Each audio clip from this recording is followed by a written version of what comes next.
Everything I'll talk about today is joint work with former members in my group. Yang Sheng is at the National University of Singapore. Eliza is at Johns Hopkins, and really this is work done mainly by them. And so we talked in the last, the first lecture, if you recall, was about why convexity matters in optimization. Today we'll be interested in convexity for reasons related to optimization, but from some perspective, reasons that are also a little bit removed from optimization. The kinds of problems that I'll describe today arise in the context of imaging. And we're presented certain kinds of data in the context of imaging, and we wish to fit convex sets to the sort of imaging data. Okay? And I'll go through the details as we go along. Good. All right. So why convexity? You want to fit something to data. Why do we care about fitting convex sets? There are lots of reasons, some having to do with this talk, which I'll describe in detail as we go the next 2 slides or so. But if you want to think about this question a bit more generally, there are some problems where you wish to fit convex sets because of the kind of data that you have. The kind of information that you're given sort of automatically allows you to fit convex sets without loss of generality. Okay? So that may seem like a strong statement, but that's the case that we'll mostly be focusing on today. There's also a huge literature, not one that I'll talk about today, where rather than fitting an arbitrarily complicated set, we might fit a convex set for reasons having to do with simplicity. Convex sets seem nice, so maybe we want to fit those. There's a huge literature on this topic too. Both of these kinds of fitting problems arise in tomography, imaging, and so forth. That's really my motivation today. But we'll be living within the first paradigm, where we get to fit convex sets because of the special kind of data that we're given. Okay. There's another reason why this question comes up, fitting convex sets to data. There's a whole community of people in machine learning and operations research and so forth that are interested in the problem of identifying convex relaxations from data. Yesterday's lecture, if you recall, for those of you who are here, was about identifying convex relaxations for graph problems, but we did this in a hand-designed way. I took you through a bunch of math and we wrote down relaxations ourselves. But there's huge interest in situations where we may not have detailed understanding of a problem domain, and we wish to identify convex relaxations directly from data. So those are situations too where you want to learn convex sets from data. They show up, like I said, in machine learning and operations research and so forth. I'm happy to talk about this, but this is not going to, I'll talk about this offline, but this is not the main focus for today. Really, it's reconstructing sets in the context of tomography, but where the kind of data that we're given allows us to think about fitting convex sets without loss of generality. Okay? All right. So we need a definition. If you have any set K in RD, the support function associated to that set is given by this formula. Here, you pick a vector u, and you go as far as you can go in that direction while still only considering points in K. Okay? So you maximize the inner product between your vector u and all points in K. And this is called the support function associated to the set K. You give a vector and it spits out this number. Now what's special about the support function is that if I take the support function of a set K and the support function of the convex hull of K, the convex hull of K, remember, is something we talked about in the very first lecture, these are both the same thing. Okay. So if I have an underlying set K and I give you information about the set in terms of its support function, you don't know whether you're reconstructing K or reconstructing the convex hull of K, because they both have the same support function. Right? So this is a context where the information that I'm giving you is such that you might as well just reconstruct a convex set. Because if you reconstruct some other kind of set, you're not able to tell the difference between that other set and the convex hull of that set. Okay. So this is a simple picture. This is the origin. This is a set here. And this is a hyperplane with normal vector u. You go as far in that direction as possible. And this distance will be the support function associated to u. All right. So the problem, yes?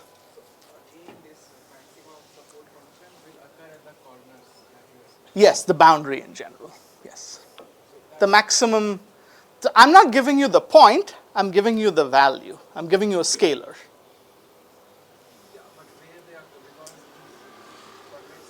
Could you speak up, please? The convex hull of the set and the set itself has the same The maximum value will be the same. Where they occur, we talked about this in the first lecture, but with respect to the convex hull, it can occur at lots of points, but you can always extract a point in the original set where the optimal value is attained also. But here I'm going to give you this optimal value. When I give you a vector u and I perform this computation, out will come a real number. And that's, so I give you u and I give you the real number. That's what it means to give you the support function. It's a function, which means I plug in, it's a property of a set or a convex set. It's not a property of it's not a property of u. I get to plug in u as an input and I get a number out. I don't understand that question, but it's a function. It's a function that's defined by the set K, and I can plug in any input u to that function and get a number out. There's no intuition about picking a particular direction u. There are no special directions u right now. Okay? Maybe this will clarify more specifically what kind of information I'm imagining being given. So, I am given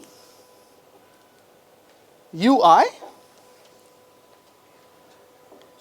and yi pairs. Ui lies on the sphere, and yi is a real number. And they are related in the following way. Yi is the support function evaluated at ui plus some noise. And I'm going to give you ui and yi, and I want you to reconstruct for me a convex set K. So if the noise were not there, and I give you every possible direction ui, then you have the whole function and you should be able to recover the set back.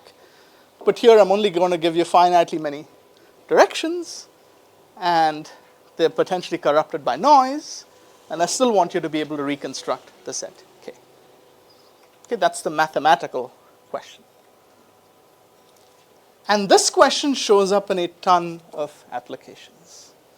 It shows up in the context of MRI, radar, robotics. There are robotic arms which sense objects put in front of them, and the way in which they sense these objects precisely is via support function measurements. Okay? So is the question clear? One small detail is that if you look at this formula, if I get the support function in a particular, for a particular vector u, what is the support function of 5 times u? phi times the support function of u, right? So it's what's called positively homogeneous, which means that we will be assuming that the ui's that we're given lie on the sphere, which means they are unit norm vectors. That's the reason I made that assumption. Without loss of generality, I can do this. Okay? So this is what I'm given, and I want you to reconstruct a convex set K. Good? Are you in D minus 1 dimension instead of D? The sphere in D dimensions is called that. That's the reason why. Yeah. But it's the sphere, it's a vector of length D having norm equal to 1. Yeah. There are very closely related problems that you might have heard of, and I'm going to mention them here. There's one problem. How many of us know linear regression? I give you data and I want you to fit a linear function, right? There is a whole literature that goes by the title convex regression. Here I give you data, xi, yi, xi living in Rd, yi being scalars, and I want you to fit a convex function to this data as best as possible. So this is literally a convex analog of linear regression. It's a huge topic in statistics and optimization and OR. Lots of people have thought about this question. The question we just talked about in the previous slide is a special case of convex regression where I wish to fit a convex function, but one that is positively homogeneous, meaning that the function evaluated at 5 times the vector is equal to 5 times the function evaluated at the original vector. So it's convex regression, except that we're only interested in homogeneous functions, positively homogeneous functions. So in that case, it's a specialization of this larger literature. There's also a question in statistics and in probability where if I give you data, I want you to identify the best log concave probability density that fits that data.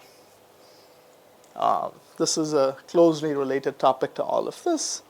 And so after taking logs, you're effectively fitting negatives of convex functions. So that's a huge topic too. These are both related to support function estimation, but I'm really interested in the support function estimation problem today. Okay? All right. So how should you estimate a convex set from support function data? What is the very first thing you would write down? The very first thing you would write down is I want to minimize this cost. Yi are the support function measurements. Ui are the directions in which these measurements are given to me. And there's some noise, so I'll minimize the mean squared error. Okay. That's the very first thing any of us are taught to write down. What is this collection of things that I'm going to be searching over to minimize this expression? I'm going to search over all convex sets in Rd. So this is, we don't even have a good parameterization for this set, right? It's the collection of all possible convex sets in Rd, and you make the assumption that these convex sets have to be closed and bounded. Closed is sort of a free, bounded is maybe the key thing here. If there are directions in which a set is not bounded, the support function value may be infinity, and so it's not really interesting, and so you focus on the bounded case. So this is ideally what you would like to solve, yes? This is called the least squares estimator, or least squares estimate. And amazingly, even though you're searching over this ridiculous collection of things, there always exists an optimal solution for this problem where the optimal solution is given by a polyhedron. Again, polyhedron is something we defined 2 lectures ago. Right? So this crazy problem involving searching over all possible convex sets in Rd that are closed and bounded has an optimal solution that is given by a polyhedron. There's a theorem that says this. And this is the choice that's usually employed in practice. And once you realize that there's a polyhedral optimal solution, you can actually write down tractable algorithms. And there's quite rigorous by now statistical analysis of this estimator. Okay? But all of the magic lies in the fact that you realize originally that there is a polyhedral optimal solution. What do you mean polyhedral? It's already compact and convex, so it's like polytope. No, I mean a Euclidean ball is compact and convex, but it's not a polyhedron, right? Number of faces is also. Yeah, it has a finite number of facets, and so it's a big deal, right? This is what it looks like. So there's a huge body of work, algorithms, statistics on this estimator, all based on the realization there's a polyhedral choice. People are excited. You know, I think it's interesting mathematics, but when you look at what the reconstructions are that you get out of this procedure, this is what they look like. How many of us know what the L1 ball looks like in 3 dimensions? Right? It's a pyramid and an inverted pyramid stuck together. That's what the L1 ball is like in 3D. So here I give you, with no noise, 20 support function measurements, meaning in 20 directions. In R3, I'm giving you support function measurements associated to the L1 ball with no noise, and this is what the least squares estimator spits out. With 50 it gets there, with 200 it gets there. Starts to look a little bit like the L1 ball, but certainly the L1 ball, the pyramid and an inverted pyramid stuck together, has 8 facets, right? This thing has a ridiculous number of facets. So it looks, maybe from a topological perspective, like the L1 ball, but really there's nothing about the geometry of this object that looks anything like the L1 ball. With noise, the situation is even worse, right? I mean, even with 200 measurements and a modest amount of noise, you're just way off. The L2 ball, with no noise, you start to get to something resembling the L2 ball, but again, the reconstruction is always going to be polyhedral, so you're restricted in that way. Even though the underlying set might not be polyhedral, this reconstruction is always going to give you a polyhedral fit. So that's a problem. And when you start putting noise in there, it looks kind of all bets are off again. So there is an answer to this, problem that searches over all possible compact convex sets. There's a tractable way to find it, but it just doesn't seem to be particularly appealing to look at when you look at the answers. Right? Correct. So look, in general, it should not be so. If you were to use sort of some of the terminology in statistics, this is what's called a non-parametric estimation problem. And if you have a finite amount of data, you expect the solution to also have, in some sense, bounded complexity potentially. So it's not a surprise that you get a polyhedral, there is an optimal solution that's given by a polyhedron. That's not the surprise. The surprise is that it doesn't look like it performs very well. So I claim that there are 2 issues.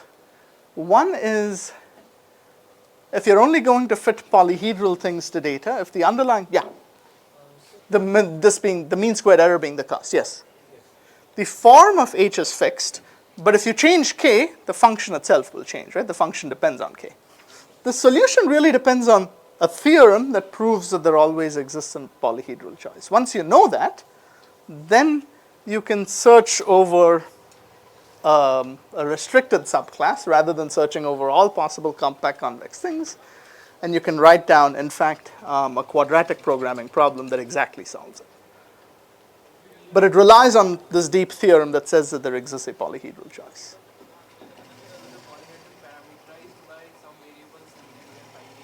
The polyhedron parameterized, you can either think of it as being parameterized by facets or by vertices. You're finding those parameters, precisely. Yes, that's right. That's how you're describing the set. Yeah? The dimension of the polyhedron will always be constant, the solution which we get. You're looking for things in RD. So when you say dimension, it's going to be a polyhedron in RD. Yeah.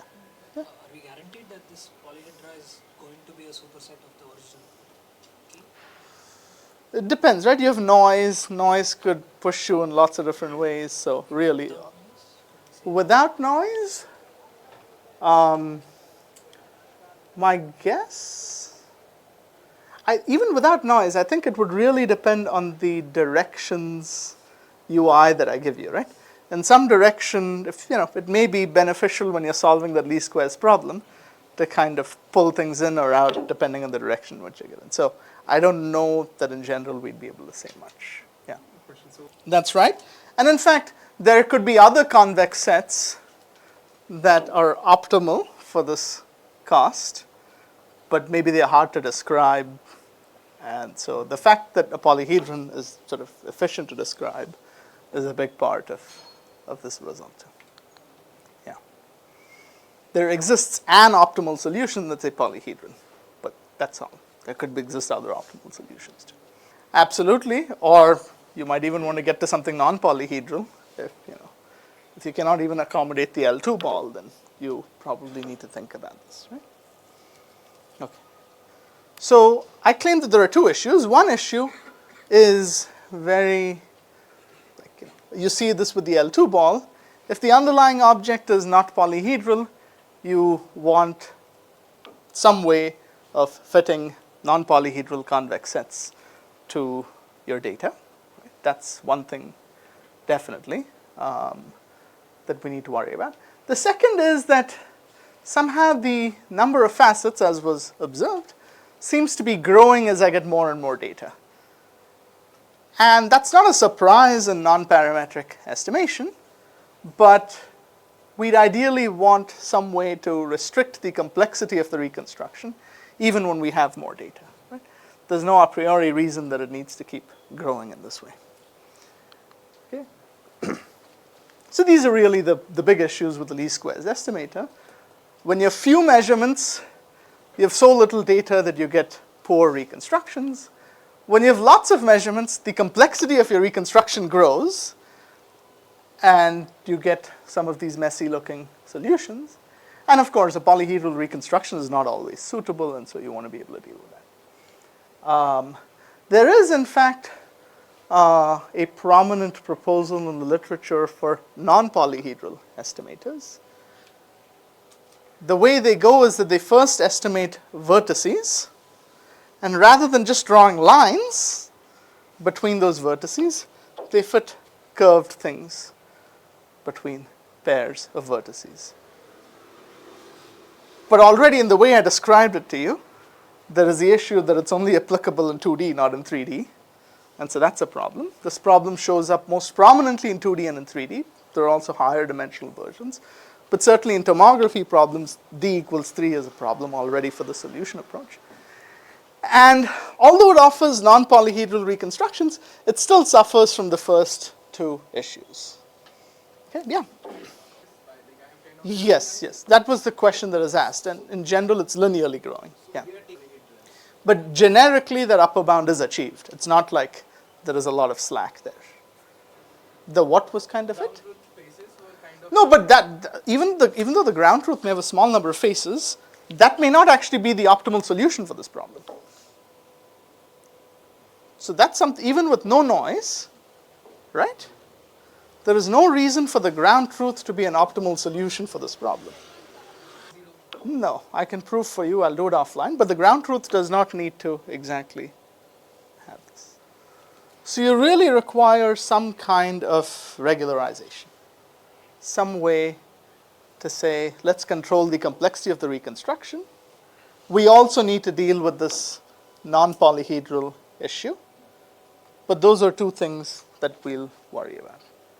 But let's start with putting in some form of regularization, meaning constraining the complexity of our reconstruction in some form, with the polyhedral case first, and then we'll go to the non-polyhedral case in a second. But the polyhedral case itself will be instructive. So I am going to fit, and this is the first thing, once you decide you want to regularize, this is the first thing you would write down. So there's no great magic in what I'm writing down. What the usefulness will be in is in the way I'm writing it, because the way I write it will permit a generalization to the non-polyhedral case. So the most natural thing, or one of the most natural things you'd think to do if you want to constrain the complexity of your polyhedron is to say, I want my polyhedron to only have a fixed number of vertices. Right? Reasonable thing to do. You can either fix a number of vertices or fix a number of facets. I'm going to fix a number of vertices. But I'm going to write it a certain way. Suppose I want my polytope or polyhedron to have q vertices. I'm going to express this object as a linear image of a simplex in RQ. I'm going to call that simp to the power q, because that will give me a polyhedron or a polytope. I'm going to use those words interchangeably for this talk, with at most q vertices. So if I care about an object with at most q vertices, I can parameterize this collection based on these linear images. Good. So I have matrices that are going to parameterize my collection of polytopes with at most q vertices. Very simple, sort of elementary way to write it. And so you can come up with reconstructions like this, where I decide I'm going to use the simplex in RQ, and I'm going to search over all convex sets that are linear images of the simplex in RQ and fit the same cost.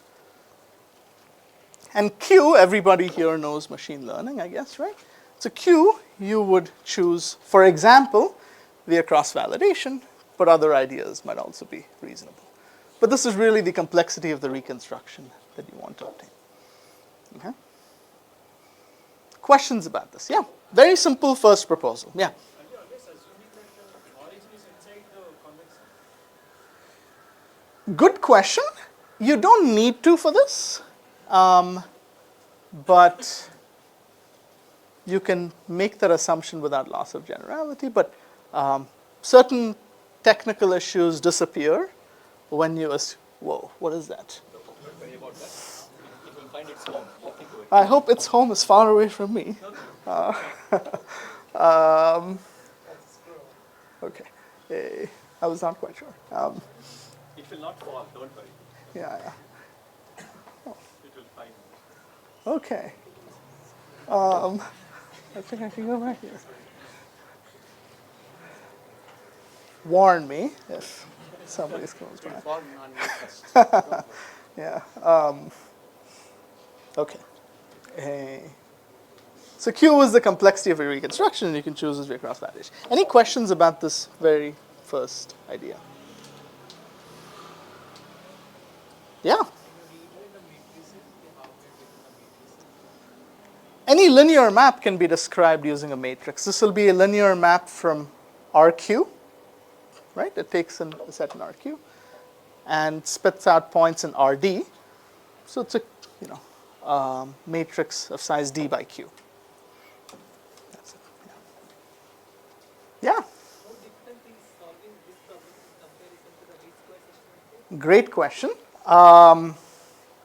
The least squares estimator can be solved via a tractable quadratic program in a globally optimal way. This, we have an alternating minimization heuristic. We can prove some limited things about it that I'll talk about later. But in general, solving this problem for an arbitrary Q is, we think, NP hard. And I have reasons to, I don't have a formal proof of it, but I have some reasons to justify this based on connections between this and clustering. But Q will be the number of vertices. So for the L1 ball, it would be 6. If you knew you were looking for something like the L1 ball, you could plug in Q equals 6. But Q is how complex you want your reconstruction to be. And in general, it can be chosen via cross-validation or some other model selection procedure that would fix the complexity of the reconstruction. Yeah? Okay. So this is what the reconstruction of the L1 ball looks like, where with no noise, the least squares estimator gave us this. With no noise, with this regularization, we get this. In the first case, we get something that doesn't quite look like the L1 ball. It's a very small number of measurements. It's skewed in various ways. It still seems a bit better than this. But as you get more and more data, you pretty much nail the L1 ball.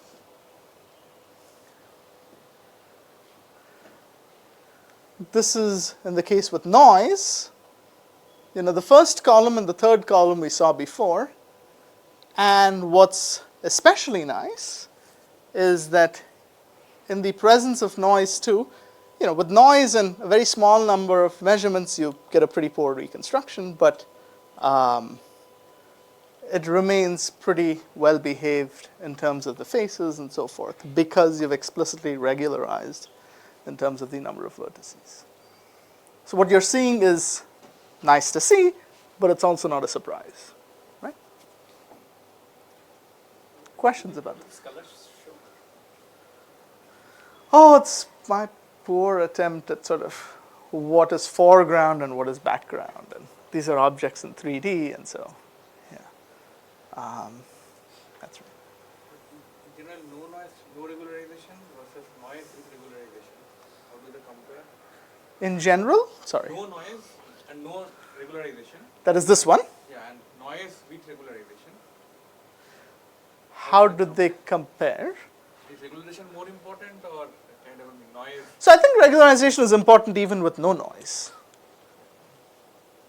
And it only, so I'd say regularization is important with no noise already. With noise, it's even more important because you can really deform your solution in bad ways with noise, whereas, with regularization, you're actually getting something somewhat reasonable, even with noisy data. So it's definitely important when you have noise, but even when you have no noise, you can sort of fool yourself into getting something that looks very, very complicated. Yeah. So it's a little bit different from the usual paradigm with inverse problems, and maybe that's implicit in the question you're asking, where you use regularization only when you maybe have noise, but when you have no noise, maybe it's okay to get away with not using regularization or not using much of it. But these are non-parametric problems, and so even in situations with no noise, regularization is useful to constrain the complexity of your reconstruction. Yeah. Question. There was a question before about the non-regularized, optimal regularized. Does this help clarify that question? Not quite. A linear image of a simplex, yeah. So you're saying you're claiming the linear image of a simplex is kind of polyhedral. Will give you a polyhedron or a polytope with a certain number of vertices, yeah. Depending on how high dimensional that simplex is. So that simplex I have no structure to or something. Just the vertices I have control. The number of vertices you have control over. Then anything can happen. Yeah, they can lie anywhere, exactly. So matrix I got parameterization by Q into the parameters. Okay. So simplex how we are parameterizing? Simplex is just a fixed object. It's the set of vectors that are non-negative that sum up to 1. It's a fixed set. That we are also, so if Q is 6, so these 6 vectors we are estimating from again data. Correct, exactly. So because the simplex is compact, the linear image will be compact and Compact, convex, it'll be a polytope with at most 6 vertices in this case, yeah. Okay. All right. There's a very interesting connection, this is a bit of a detour, but I wanted to mention it, to a problem in computational geometry that goes by the name the Tames problem. It's an open problem, it's a special case of something called the Thomson problem. Smale had a list of important problems for the 21st century, modeled on sort of Hilbert's problems for the 20th century, and this is a problem there. Tamez was a biologist, and he was observing pattern formation in pollens in the 20s or 30s or something like this. And he, based on observing this pattern formation, he wanted to solve the following problem. I give you a set, a number q, and I want you to pick q points on the sphere in R3. So S2 is the Euclidean sphere in R3, such that this quantity is maximized. You take the distance between any 2 points, you take the minimum over all pairs of points, and you look at the distance, and you want to maximize this. So maximize in this configuration. You don't want any pair of points to be too close to each other. So this was the question that was motivated by pattern formation in pollens. It's a basic question in computational geometry. It shows up in a surprising number of areas. It shows up in vector quantization in EE. It shows up in sort of the construction of channel codes and so forth, also in electrical engineering. But there was a biological motivation for this. And this we thought, okay, smells, this is phrased as, the sphere in R3, but we can ask this question more generally. Tamez phrased it more generally. And this felt to us to be very closely related to what we are trying to do. Not the same, but related. And so we ran the following experiments. We supplied 2,500 something regularly spaced directions to our algorithm, to an algorithm that solves this problem. Okay. All right. If the underlying object is the Euclidean sphere, okay, and I give you any particular direction, what's the support function value in that direction? What's the inner product between a direction, i.e. a unit vector, and the Euclidean sphere? Maximum, the maximum inner product.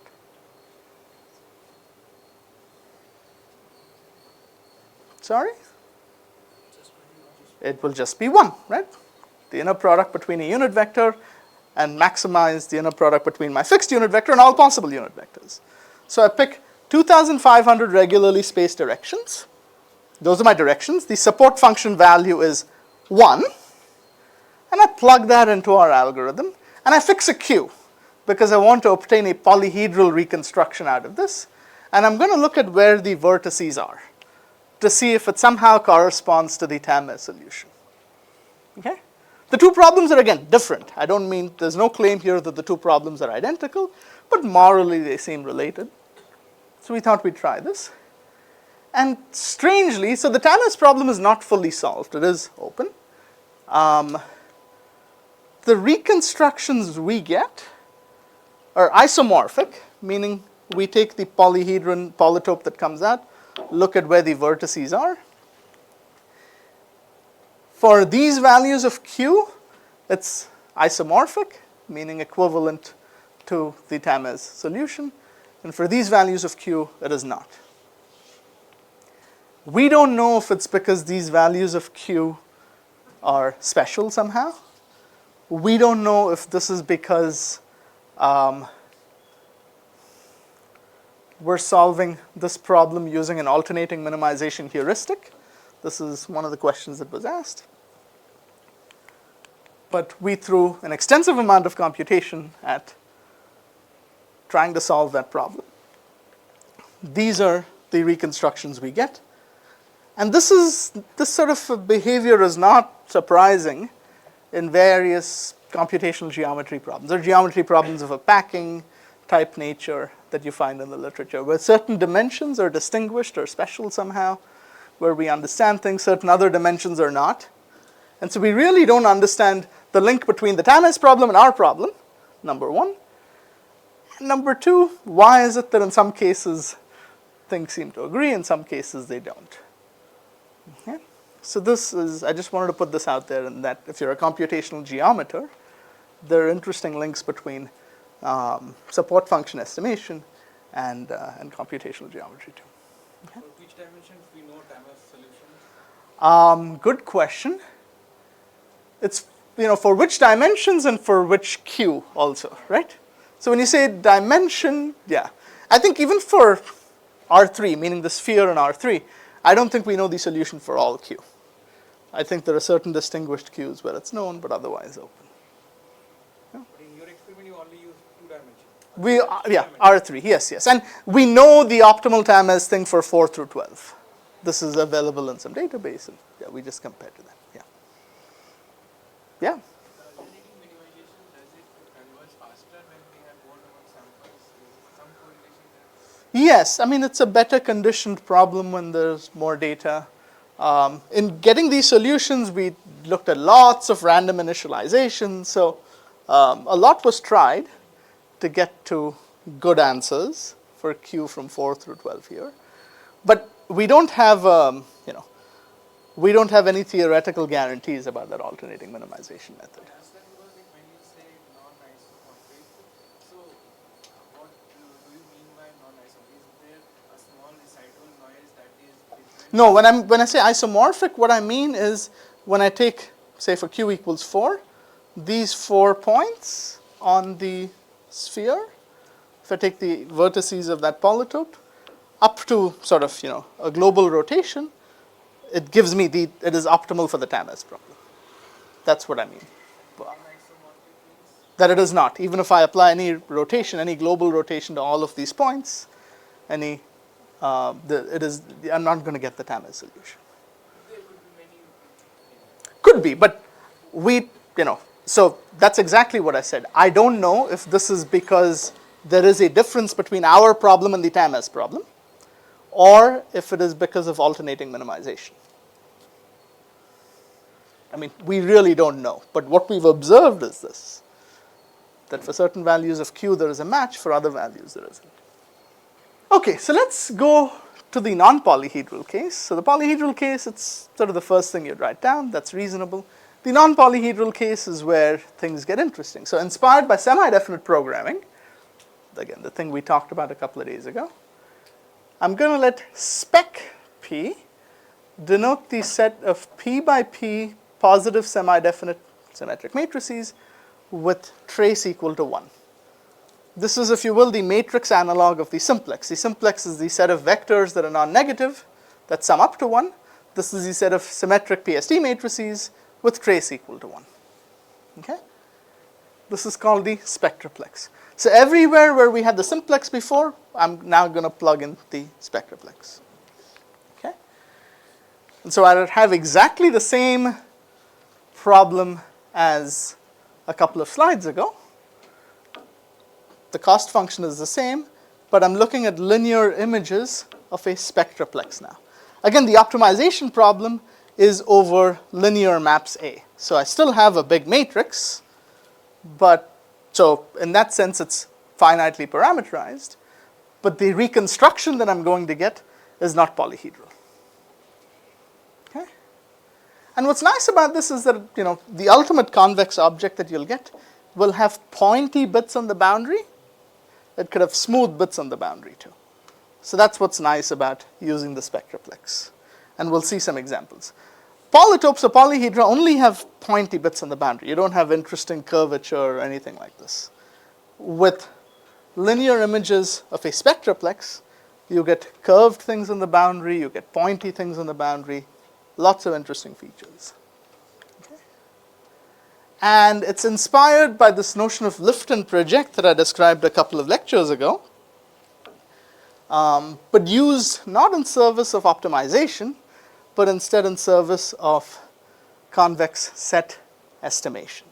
It's a different purpose for why we're using this lift and project idea. We're describing a set in RD as the linear image of some object in the space of P by P symmetric matrices. So it's very much this lift and project idea, but used in the context of tomography or estimation rather than optimization. All right, so let's look at the L2 ball. The simplest thing. Let's try and see what happens. With no noise, this is what you got. By using a linear image of spec 3, we pretty quickly nail the L2 ball, even with a small number of measurements. When you have noise, this is what I wanted to point out. Your reconstruction with just 20 measurements has a pointy bit and some smooth bits, and there's a lot of interesting things going on. So all of this is allowed when you consider linear images of spec 3. But again, as you get more data, you tend to get something that looks much like the L2 ball compared to things like this. And what's nice is even though you get a non-polyhedral reconstruction, the collection of such sets is finitely parameterized because we're still talking about linear images. So we're still optimizing over some collection effectively of just matrices. So let's do a more interesting example. My true set K is the following three-dimensional, it's a set in R3, it's the following three-dimensional projection of spec 4. So I take matrices in spec 4, and I take the 1, 2, 2, 3, and 3, 4 entry. So that's my true convex set K. I'm going to give you 2,500 measurements. This is a set that has both smooth and pointy bits on the boundary. And this is what the reconstruction looks like. So these are different angles of this three-dimensional object.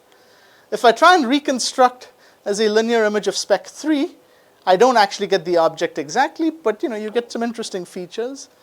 When you reconstruct as a linear image of spec 4, you get it exactly using our procedure, and this is what it looks like from different perspectives. And as you can see, the actual object itself has smooth features here, has pointy features there. You can look at it from lots of angles. So you're able to exactly reconstruct such an object which has such rich properties on its boundary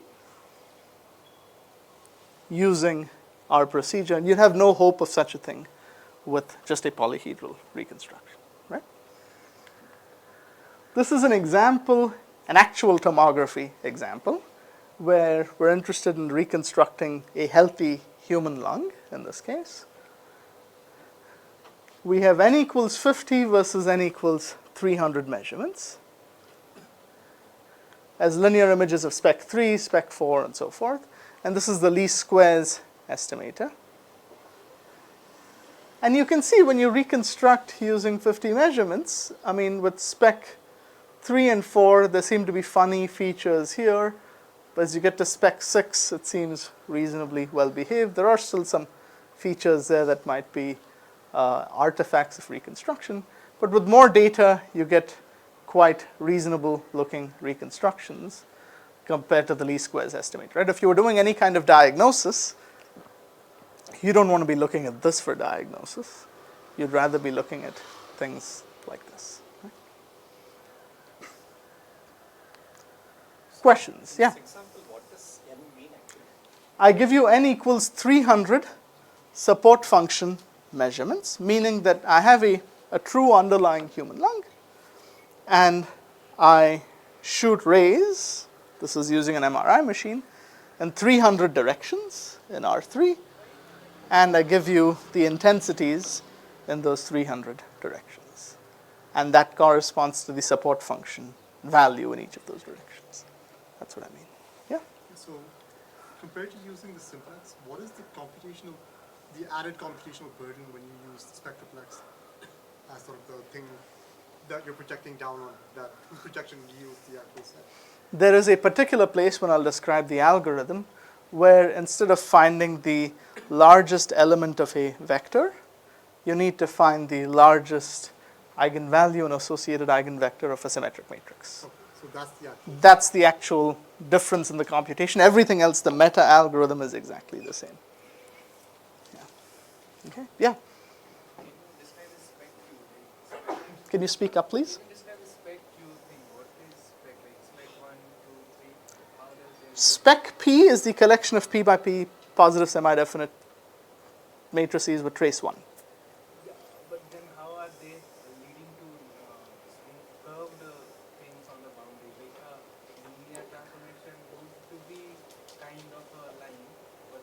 curves are Sorry, a linear transformation is a line? I don't follow. depending on what we are transforming. Like earlier we were transforming simplexes through matrices.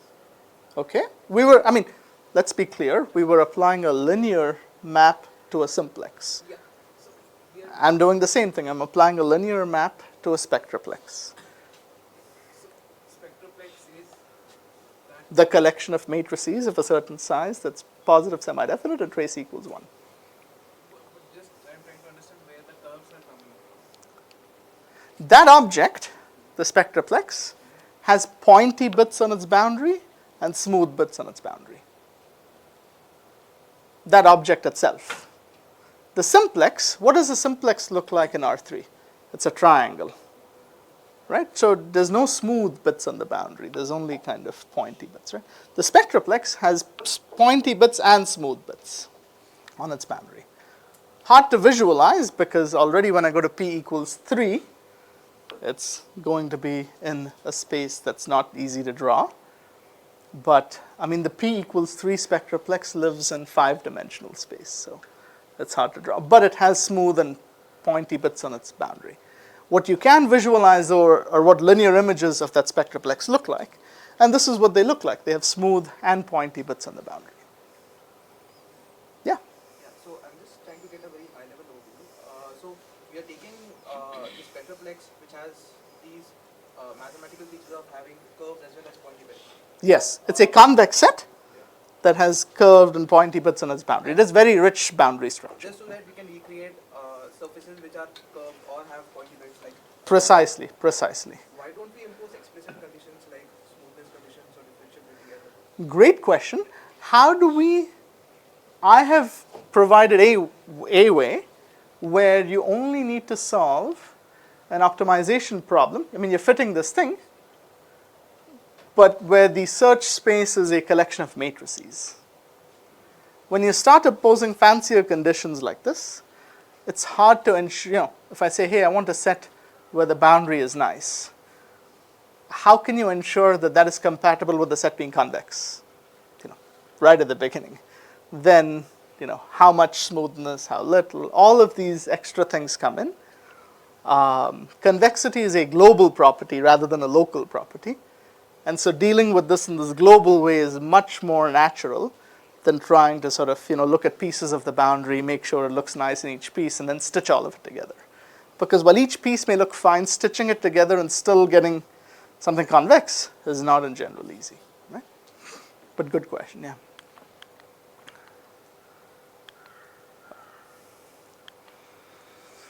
Okay.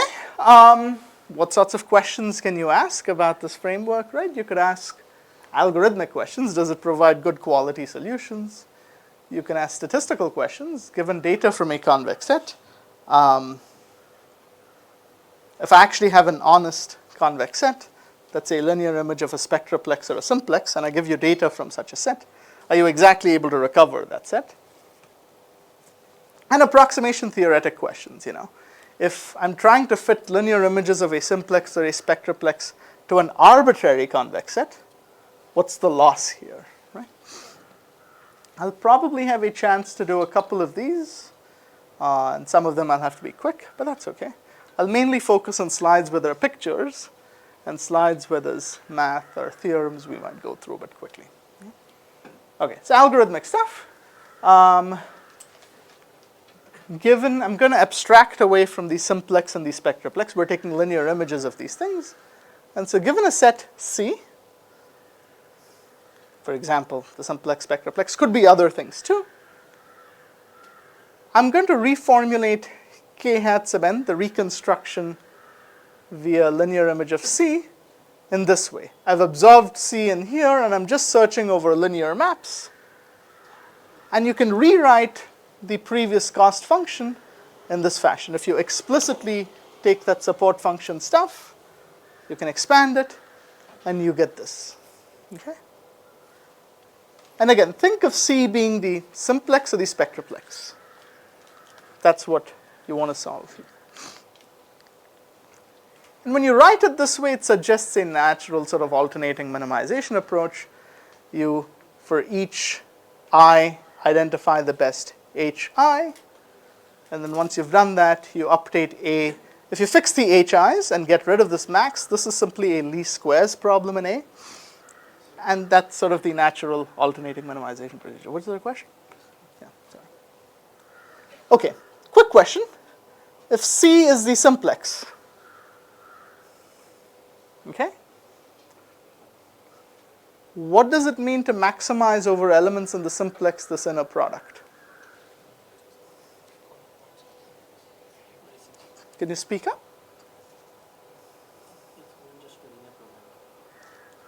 Sure, but can I say some? Can I write down the optimal answer for you directly?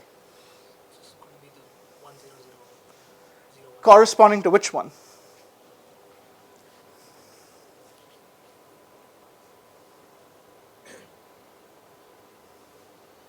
So you're right about the structure of the simplex, but what's the answer here if C is a simplex and I wish to solve this problem? A is fixed, UI is fixed.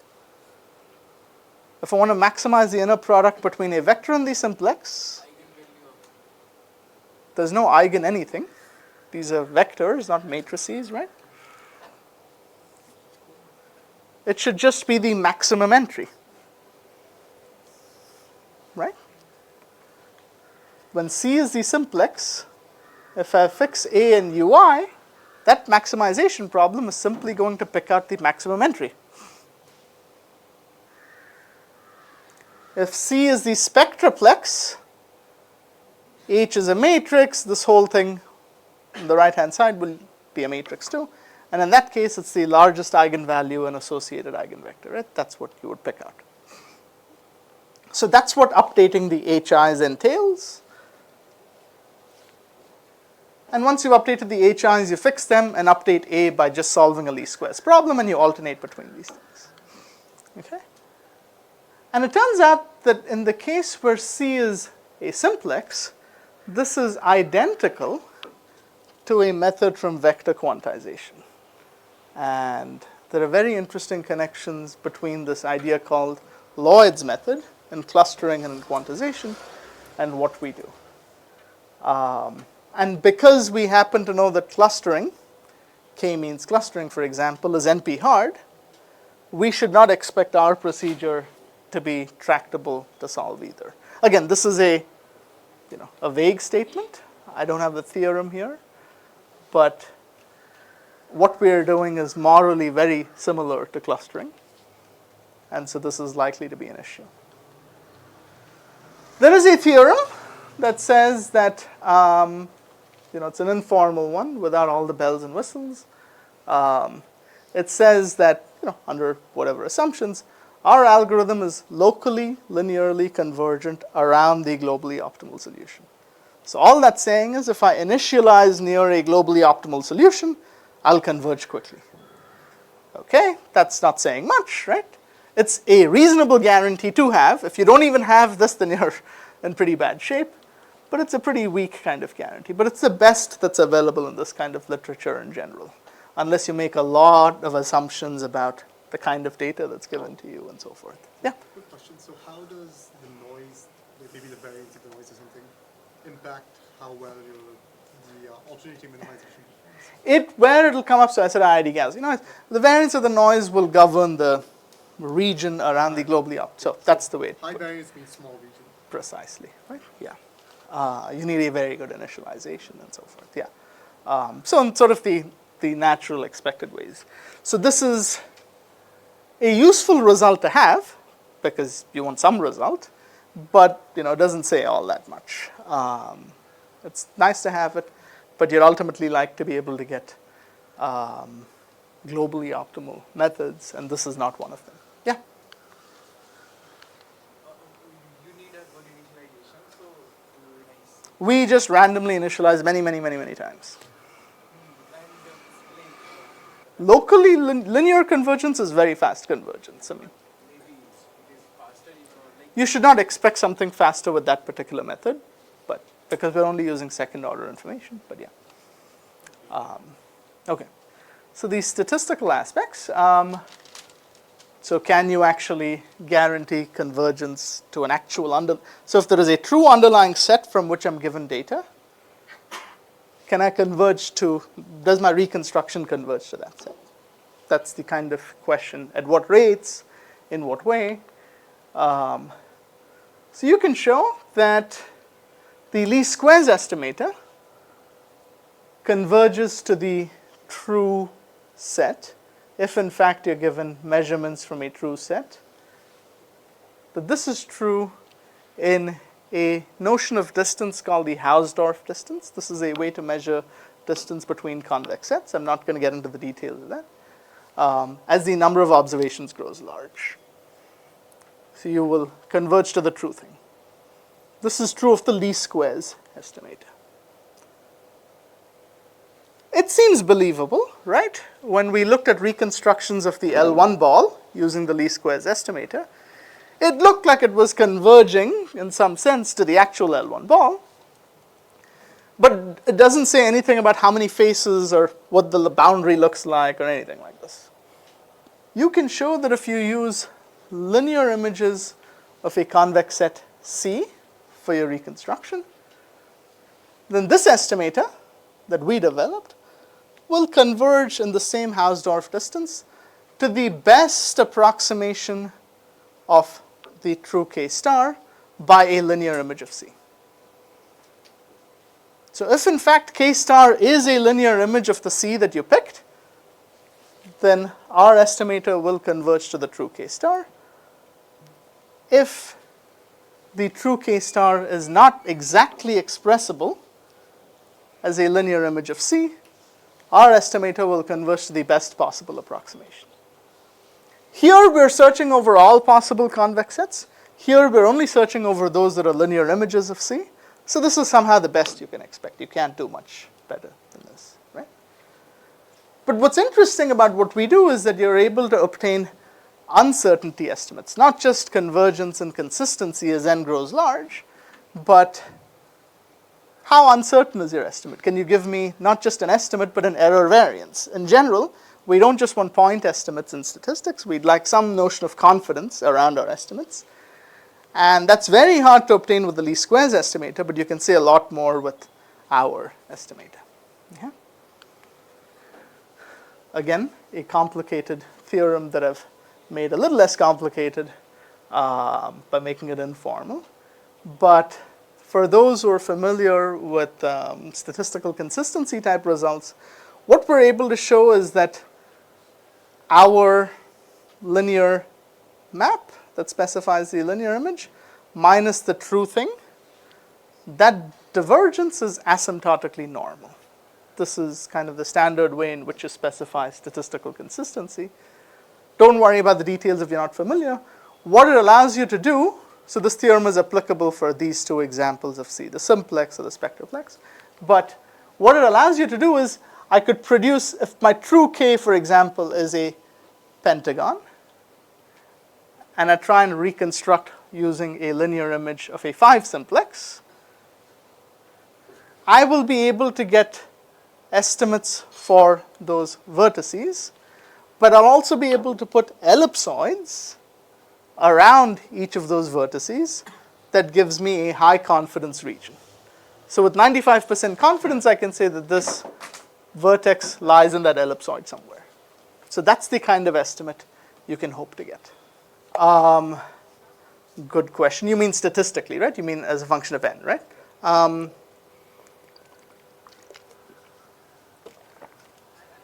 I do not know off the top of my head. There is a paper by, yes, this paper by Gunter Boyner does a precise analysis of that rate. It's from 2012. Yeah. But yes, I don't know the answer off the top of my head.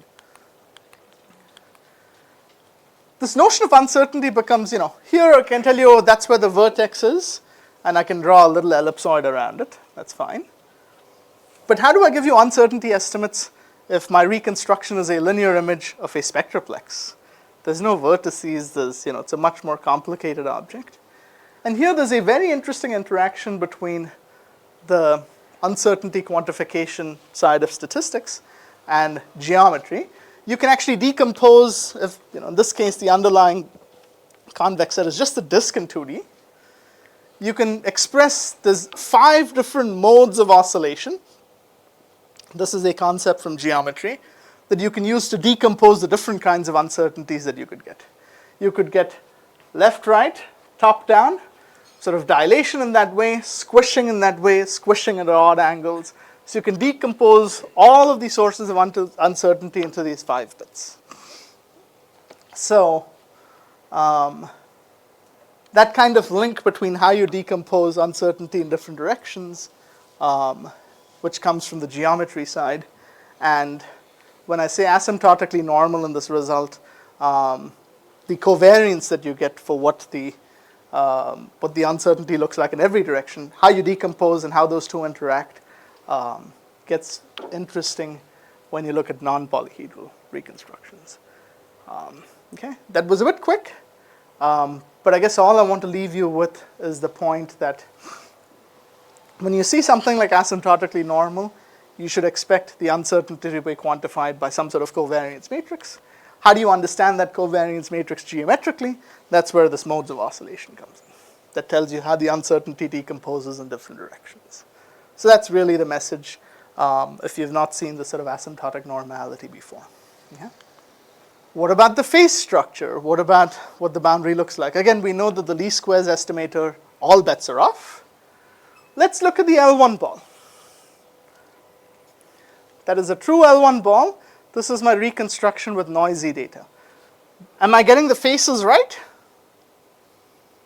Yes, right? This is the L infinity ball, a box. Am I getting the faces right? No, they break up, right? This breaks. Why does that happen? If I take my L1 ball, let's take that vertex right at the top, and I perturb it a little bit. How many faces are attached to that vertex? 1, 2, 3, and 4 on the other side that I cannot see, right? 4 faces are attached or adjacent to that vertex. Now if I perturb this vertex a little bit, are any of those faces really going to change? Yes? How many think yes? How many think no? Why are they not going to change? Because a face in 3D is a plane, and a plane is exactly given by how many points? 3 points, right? So each of these faces is described by 3 extreme points. So if I perturb one of the points, the face will move a bit, but it's still going to be that face. Here, let's go to the L infinity ball. Let's take one of these vertices. If I perturb it a bit, now what happens? So there's a tendency to triangulate. There is a tendency to triangulate, right? So what's going to happen is if I take even one of these vertices and perturb it a little bit, the faces on which it's adjacent are going to break, right? Because they're again planes in 3D, but these planes are being defined by 4 points, so that's over-specified. So if I move one of them, it'll break.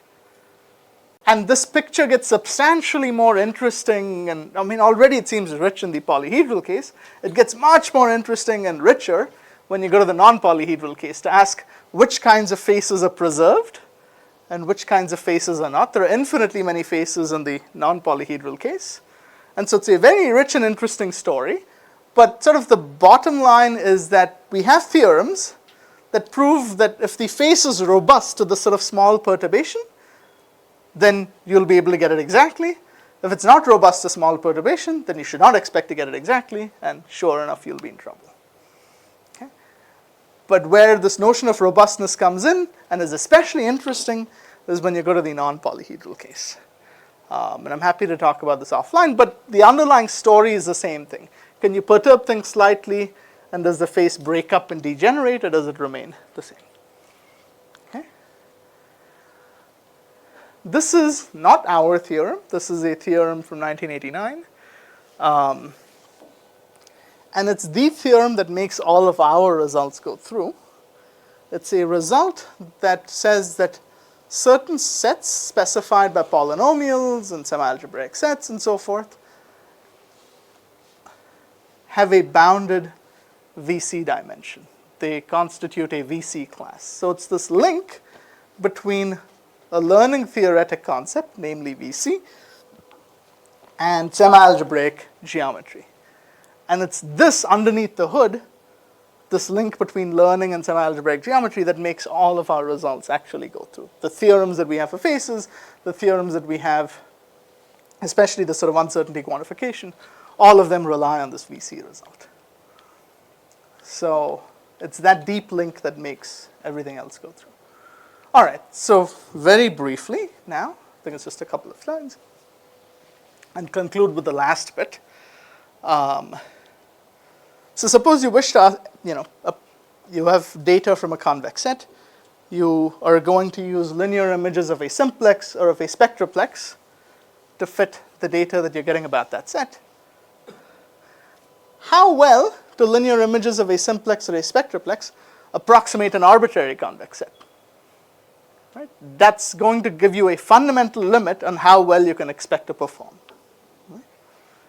It turns out that for linear images of a simplex, i.e. polyhedra or polytopes with at most q vertices, there is a result going back to Dudley that says that if you have a convex set B in RD, and you search over all possible polytopes that are linear images of a Q simplex, i.e. all possible polytopes with at most Q vertices, the Hausdorff distance, the minimum Hausdorff distance between your convex set B and this polytope with at most Q vertices P is given by this quantity. So the number of vertices comes in, and this is the explicit dependence on dimension. So this was proven a long time ago.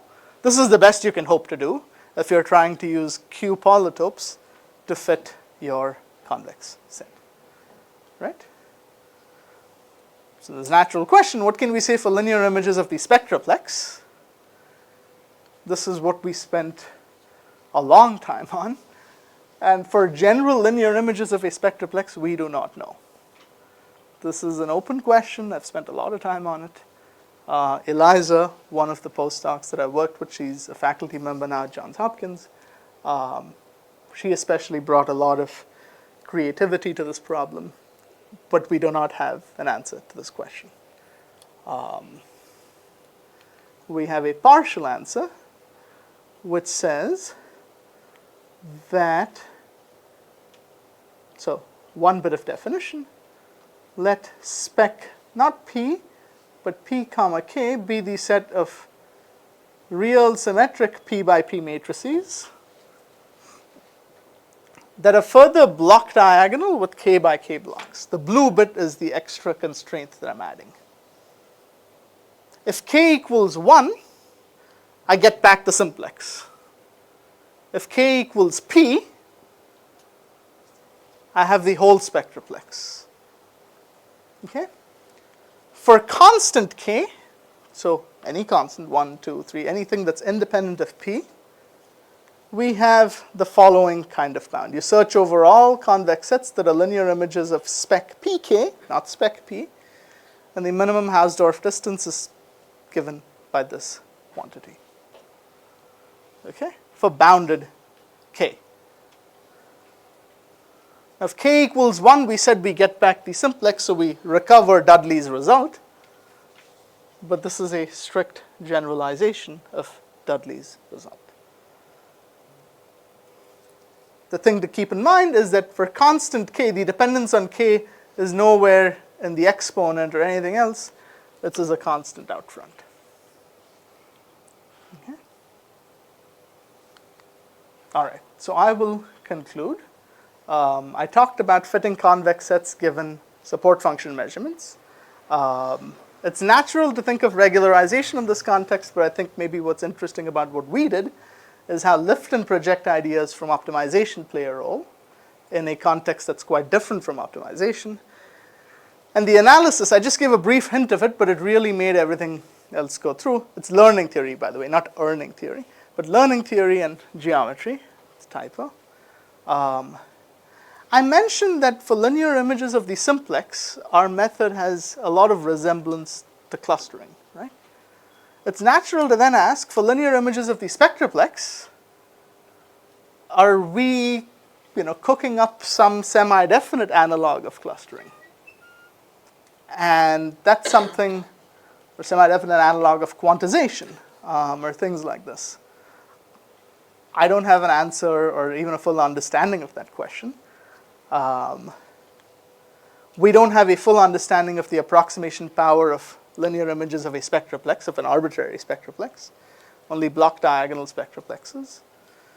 There's also the whole global algorithmic recovery guarantee. We're able to provide, we have a local algorithm that seems to provide interesting reconstructions, but no sort of global guarantee.